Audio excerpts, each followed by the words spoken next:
ಅಂದರೆ ತುಂಬ ಜನಕ್ಕೆ ಅವರು ತುಂಬ ಚೆನ್ನಾಗಿ ಲೈಫ್ ಸ್ಟೈಲ್ ಲೀಡ್ ಮಾಡ್ತಾ ಇರ್ತಾರೆ, ಆದ್ರೂ ಕೂಡ ಉಸಿರಾಡೋ ಸಮಸ್ಯೆ ಬರುತ್ತಲ್ಲ, ಯಾಕೆ? ಈಗ ನೋಡ್ರಿ, ಈಗ ಏನಂದರೆ ಅವರು ಧ್ಯಾನ ಮಾಡ್ತಾ ಇಲ್ಲ, ವಾತಾವರಣ ಸಿಕ್ಕಾಪಟ್ಟೆ ಪೊಲ್ಯೂಷನ್ ಇದೆ. ಹೆಂಗಾಗಿದೆ, ನಾನು ನಿಮಗೆ ಆಗಲೇ ಹೇಳಿದ್ನಲ್ಲ ಡೆಲ್ಲಿ ವಾತಾವರಣದ ಬಗ್ಗೆ. ಬೆಂಗಳೂರಲ್ಲಿ ಏನು ಸಾಮಾನ್ಯವಾಗಿದೆನಾ? ಬೆಂಗಳೂರಲ್ಲಿ ಟಾಕ್ಸಿನ್ಸ್ ಏನು ಸಾಮಾನ್ಯವಾಗಿ ಓಡಾಡ್ತಾ ಇದೆನಾ?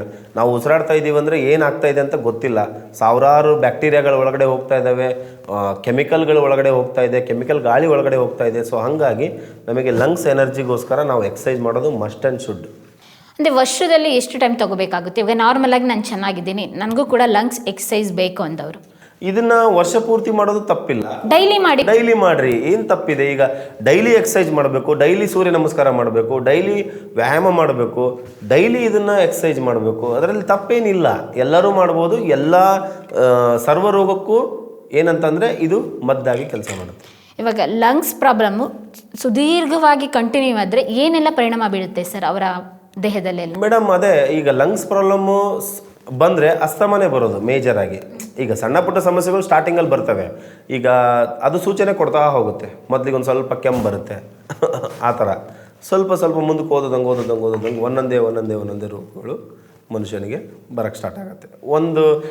ಒನ್ ಫೈನ್ ಡೇ ಅವ್ರಿಗೆ ಅಸ್ತಮ ಅಂತ ಗೊತ್ತಾಗುತ್ತೆ, ಅವು ಮತ್ತೆ ಗುಳಿಗೆ ತಗೊಳಕ್ಕೆ ಸ್ಟಾರ್ಟ್ ಮಾಡ್ತಾರೆ. ಯಾವ ರೀತಿ ಈಗ ಶುಗರ್ ಬಂದರೆ, ನಾವು ಶುಗರ್ ಬಗ್ಗೆ ಡಿಸ್ಕಷನ್ ಮಾಡ್ತಾ ಇದ್ವಿ, ಅದ್ರ ಬಗ್ಗೆ ಹೇಳ್ತಾ ಇದ್ದಾಗ ನಾನು ಹೇಳಿದೆ ನಿಮಗೆ ಏನಂದರೆ, ಒಂದು ಕಾಯಿಲೆ ಮನುಷ್ಯನಿಗೆ ಬರಬೇಕು ಅಂದರೆ 10 ವರ್ಷ ಪ್ರೀ ಪ್ಲ್ಯಾನ್ ಮಾಡುತ್ತೆ. ಓಕೆ, ಸುಮ್ಮನೆ ಬರಲ್ಲ, ಯಾವುದು ಸುಮ್ಮನೆ ನಮಗೆ ಬರಲ್ಲ. 10 ವರ್ಷ ನಾವು ಪ್ರೀ ಪ್ಲ್ಯಾನ್ ಮಾಡಿಕೊಂಡೇ ಒಂದು ಕಾಯಿಲೆ ಬರೋದು. ಈಗ ಶುಗರ್ ಬಂದಿದೆ ಅಂದರೆ 10 ವರ್ಷದ ಹಿಂದಿಂದ ನಾವು ಏನೋ ತಪ್ಪು ಮಾಡ್ತಾಯಿದ್ದೀವಿ. ಓಕೆ, ಹಂಗೆ ಇವತ್ತೇನೋ ಸ್ವೀಟ್ ತಿಂದೆ ನಾಳೆ ಬೆಳಗ್ಗೆ ಶುಗರ್ ಬಂತು ಇಲ್ಲ, ಇವತ್ತೇನೋ ಕೆಮಿಕಲ್ ವಾಸನೆ ಕುಡಿದೆ ಅಥವಾ ಇವತ್ತೇನೋ ಸ್ಮೋಕ್ ಮಾಡಿದೆ ನಾಳೆ ಬೆಳಗ್ಗೆ ಅಸ್ತಮ ಬಂತು ಇಲ್ಲ. ಅದಕ್ಕೊಂದು ಟೈಮ್ ಅಂತ ಇರುತ್ತೆ, ಅದು ಆ ಟೈಮಲ್ಲಿ ನಾವು ಏನೇನೋ ಮಿಸ್ಟೇಕ್ ಮಾಡಿರ್ತೀವಿ, ಅದರಿಂದ ಬರುತ್ತೆ. ತುಂಬ ಅದ್ಭುತವಾದಂಥ ಮಾಹಿತಿ ಕೊಟ್ರಿ ಸರ್. ದೇಹದ ಭಾಷೆ ಬಗ್ಗೆ ಮಾತಾಡಿದ್ರಿ. ಭಾಷೆನ ಯಾವ ರೀತಿ ನಾವು ಅರ್ಥ ಮಾಡ್ಕೊಬೇಕು ಅಂತ ಹೇಳಿದರೆ, ಆಯುರ್ವೇದ ಪದ್ಧತಿಯಲ್ಲಿ ವಾತ ಪಿತ್ತ ಕಫ ಎಲ್ಲ ಕಾಯಿಲೆಗಳಿಗೂ ಮೂಲ, ಮತ್ತು ಅದು ಸಮಾನವಾಗಿದ್ದರೆ ನಮ್ಮ ದೇಹ ಎಷ್ಟು ಚಂದವಾಗಿರುತ್ತೆ ಅಂತ ಹೇಳಿದರೆ, ಏನಾದರೂ ಅತಿಯಾದರೂ ಕಷ್ಟ, ಕಡಿಮೆ ಆದರೂ ಕಷ್ಟ ಅಂತ ಹೇಳಿದರೆ, ಅದರಲ್ಲಿ ಎಕ್ಸ್ಪೆಷಲಿ ಇವಾಗ ಈ ಸೀಸನ್ ಆಗಿರೋದ್ರಿಂದ, ವಿಂಟರ್ ಸೀಸನ್ ಆಗಿರೋದ್ರಿಂದ ಅಸ್ತಮದ ಬಗ್ಗೆ, ಕಫದ ಬಗ್ಗೆ, ಅದಕ್ಕೆಲ್ಲ ಹೇಗೆಲ್ಲ ಟ್ರೀಟ್ಮೆಂಟ್ ತೊಗೋಬೇಕು, ಸಿಂಪಲ್ಲಾಗಿ ಸರಳವಾಗಿ ಮನೇಲೇ ಪ್ರತಿಯೊಬ್ಬರು ಮಾಡ್ಕೊಳ್ಳೋ ಅಂಥ ವಿಧಾನದ ಬಗ್ಗೆ ಹೇಳ್ಕೊಟ್ರು.